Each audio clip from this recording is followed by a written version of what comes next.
দর্শক, প্রথমে আপনারা এরকম খিল চেঁচে নেবেন বাঁশ থেকে।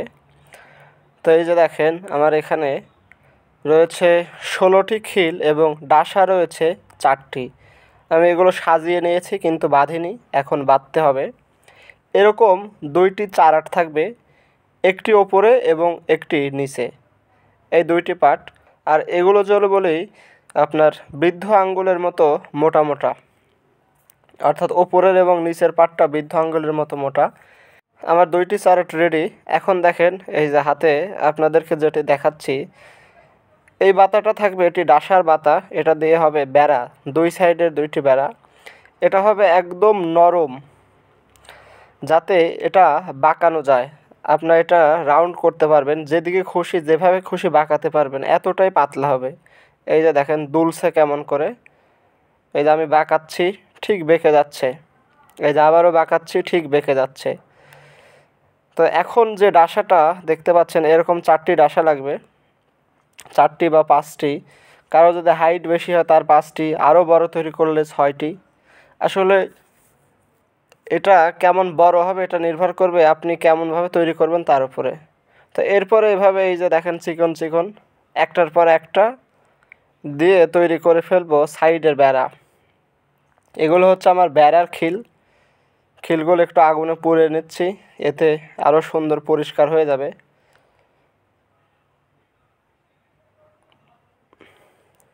এই খিলগুলো দিয়ে আমি এখন বেড়া তৈরি করব। এগুলো চিকন চিকন,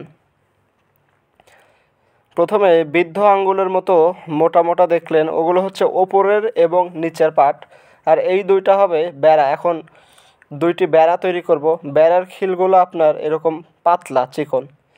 এই যে দেখেন, ওই যে আপনার যেটা বাঁকানো যায়, একদম নরম দেখলেন, যেটা দিয়ে রাউন্ড করা যায়, সেটাই এর ডাসা। এরকম 4টি ডাসা থাকবে। আর এই খিলগুলো থাকবে আপনার যাতে একটা আঙ্গুল ঢুকতে না পারে এরকম দূরত্বে দিবেন, তাহলে সব ধরনের মাছ আটকাবে। এটাও নির্ভর করবে আপনার উপরে যে আপনি কেমন সাইজের মাছ খেতে চাচ্ছেন।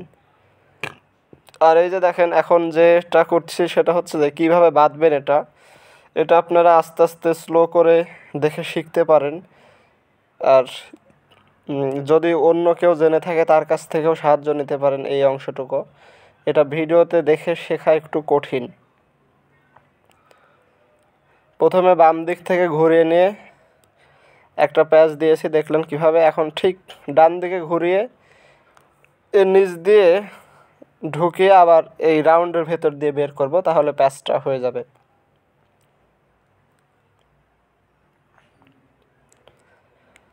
এই অংশটুকু একটু মনোযোগ দিয়ে দেখলে শিখতে পারবেন। অর্থাৎ এই ভাইর তৈরির বা খাদুম তৈরির সকল বাধাগুলো কিন্তু এইভাবেই হয়ে থাকে। এই যে ভেতর দিয়ে নিয়ে আসলাম, এখন এটা কিন্তু ফাঁস হয়ে গেছে। এই যে ফাঁসটা কমপ্লিট। এখন এটা একটু কাঠি দিয়ে টানবো, তাহলে অনেক বেশি শক্ত হবে। আর এই পাশে কাঠিটা নিয়েছি যাতে হাতের উপরে প্রেশার কম পড়ে, যেহেতু চিকন সুতা, হাত দিয়ে টানতে গেলে হাতের অবস্থা খারাপ হয়ে যায়।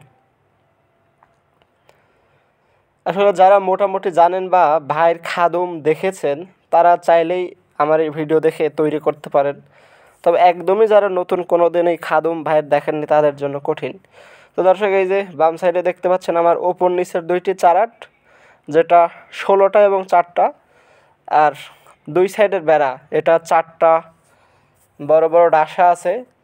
আর খিলগুলো আমি সঠিক বলতে পারছি না, এটা সম্ভবত 90 থেকে 100টা দিয়েছিলাম।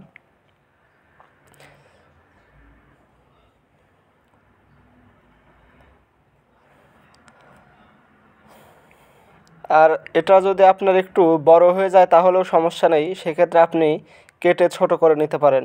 কিন্তু যদি ছোট হয়ে যায় তাহলে সমস্যা। তবে সেটাও সমস্যা না, জোড়া দিয়ে আবার এর সাথে অ্যাডজাস্ট করে নিতে পারবেন। তো এই যে আমার নিচের চারাট, এটি চারাট 2টি, এটা একটা উপরের একটা নিচের। একটা আমি এভাবে বসালাম।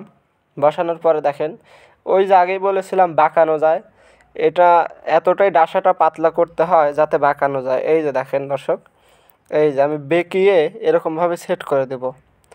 আর যদি এটা শক্ত থাকতো, যদি বাঁকানো না যেত, তাহলে কিন্তু সম্ভব হতো না। এখন এই সাইডেও এরকম বাঁক করব। আমার এটা কিন্তু 2 দিক দিয়ে মাছ ঢুকবে। অনেকেই এক দিক দিয়ে মাছ ঢুকে সেরকমও তৈরি করতে পারেন, তাহলে আপনার 2টা লাগবে না, শুধু একটা হলেই চলবে। তবে একটাই হবে অনেক বড়।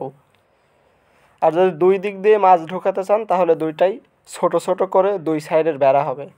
এই যে নিচে তারপরে উপরে এরকম করে বাঁক করে দিতে হবে। পরের অংশটুকু দেখুন, তাহলেই বুঝবেন। এই যে আমি দড়ি দিয়ে বেঁধে রাখছি বাঁকা করে, জাস্ট এইটা ওর উপরে বসিয়ে দেবো বাম সাইডে, আর একটা দেবো ডান সাইডে।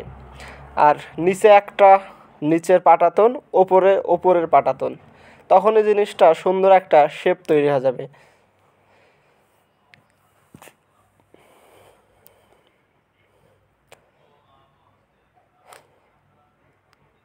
আমি জানি না আমার এই ভিডিওটি কেমন হয়েছে। এই যে দেখুন, নিচে একটা পাটাতন, ওপরে একটা পাটাতন, আর ওই যে 2 সাইডের 2 বেড়া।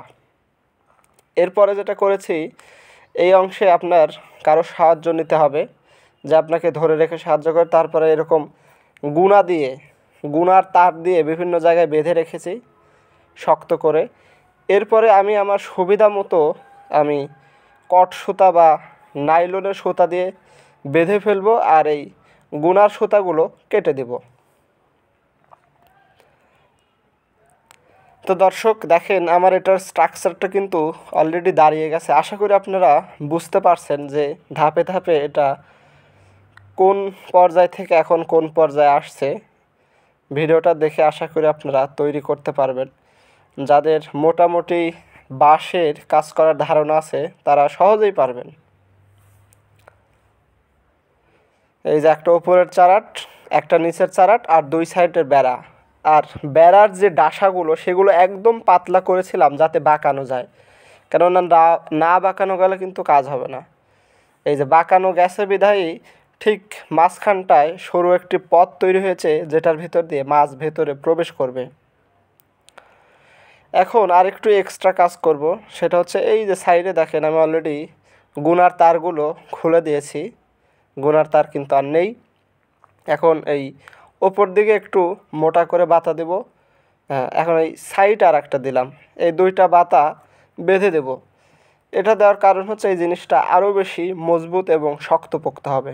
এটা না দিলেও সমস্যা নেই, তবে যেহেতু আমার নিজের হাতে তৈরি জিনিস তাই আমি এটা দিয়েছি। এটা দিলে কেমন হয়, এই যে দেখুন এই সাইডে কমপ্লিট করেছি, এরকম হবে আর কি। এটা এক্সট্রা একটু কাজ যাতে জিনিসটা আরও সুন্দর এবং মজবুত হয়। তো দর্শক, এরপর যেটা করবেন, এই যে এই সাইডটা কিন্তু এরকম করে উচ্চতা অনুযায়ী 3টা বা 4টা টানা দিতে হবে। এই টানাটা দিতে হবে যাতে এর ভেতরে মাছ প্রবেশ করতে পারে, সমান দূরত্ব থাকে সামনের সাইড এবং পেছনের সাইড। এই জন্যই আপনার নাইলনের সুতা দিয়ে এভাবে টান দিয়ে বেঁধে রাখবেন, তাহলে সকল জায়গায় দূরত্বটা ঠিক থাকবে।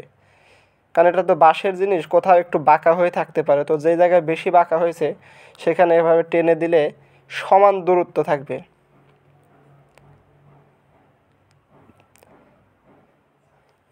তো এখন যেটা করব, আমি এটার কাটা তৈরি করছি। এই কাটাগুলো এক সাইডে সোচালো এবং আরেক সাইডে মোটা। তো এই কাটাগুলো তৈরি করার পরে আপনারা এরকম নাইলনের সুতা পেঁচিয়ে নিতে পারেন, অথবা বিভিন্ন ধরনের নাইলন কিন্তু পাওয়াও যায়। তো এইভাবে 2টি তার একসাথে করে এর ভেতর দিয়ে এটা ঢুকিয়ে দিবেন। তারপরেই তার যে 2টি এখন একসাথে আছে এগুলো ফাঁকা করে দিলেই দেখবেন এটা সুন্দর করে একটা শিকলের মতো হয়ে যাবে, যেটাকে বলা হয় পার বা পাড়া আঞ্চলিক ভাষায়। তো এই যে দেখেন, সোচালো অংশ দিয়ে ঠিক একই দূরত্বে, অর্থাৎ এখানে প্রথমটায় যে দিক দিয়ে ঢোকাবো দ্বিতীয় সুতার ভেতরে একই জায়গা দিয়ে ঢোকালে তারপর সুতাগুলো ফাঁকা করে দেব, এরকম হয়ে যাবে। এই যে আমার পাড়া তৈরি হচ্ছে এখন।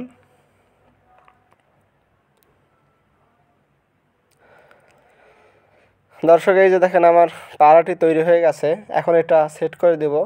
ইতিমধ্যেই আমি এক সাইডে সেট করেছি। এরকম মোট 4টি পাড়া থাকবে, এক সাইডে 2টি আর এক সাইডে 2টি। এই যে এটা দিতে হবে ঠিক কস করে, এরকম করে। আবার এই বাম সাইডেও আরেকটি যাবে কস করে। তো এর ফলে হবে কি, মাছ ভেতরে প্রবেশ করবে কিন্তু বের হতে পারবে না। এই যে দেখুন, ওপরে যে পাটাতন ছিল তার সঙ্গে বেঁধে দেব, আবার নিচের পাটাতনের সঙ্গেও বেঁধে দেব টান টান করে। তখন এটা টান হয়ে থাকবে কস করে, ফানেলের মতো জিনিসটা থাকবে, এর ভেতরে মাছ ঢুকবে কিন্তু বের হতে পারবে না। তো আলহামদুলিল্লাহ আমার এই খাদুম বা ভাইর অথবা চাই, অনেক নামেই ডেকে থাকেন আপনারা, এটা তৈরি হয়ে গেছে। এখন এটা পানিতে দিয়ে দেব, আর পানিতে দেওয়ার পরে এর ভেতরে মাছ প্রবেশ করবে। আরেকটি কথা বলে রাখি, এটা আমি কোনটা কত ইঞ্চি, কোন সাইডে কতটুকু উচ্চতা এটা বললাম না, কারণ আপনারা যারা তৈরি করবেন ওই এলাকায় পানি কতটুকু, কী ধরনের মাছ আছে, এর উপরে নির্ভর করে আপনার তৈরি করতে হবে।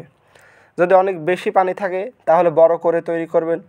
পদ্ধতিটা একই, শুধু পানি এবং মাছের ওপরে কম বেশি হবে। যদি আপনারা শুধু বড় মাছ খেতে চান তাহলে এই যে সাইডের যে বেড়া বা উপরের পাটাতন, এটা ফাঁকা ফাঁকা করেও দিতে পারবেন।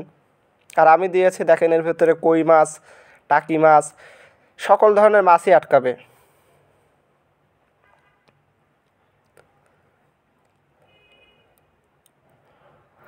আমার এই জায়গায় ড্রেনের ভেতরে প্রচুর কই মাছ আছে। আমি এই ড্রেনের থেকে মাছ ধরার ভিডিও করে দিয়েছি, আমার চ্যানেলে পাবেন। প্রচুর পরিমাণে কই মাছ থাকে এই ড্রেনের ভেতরে, কই, টাকি, এবং যখন অতিরিক্ত বৃষ্টি হয় এদিক দিয়ে তেলাপিয়া মাছও দৌড়াদৌড়ি করে।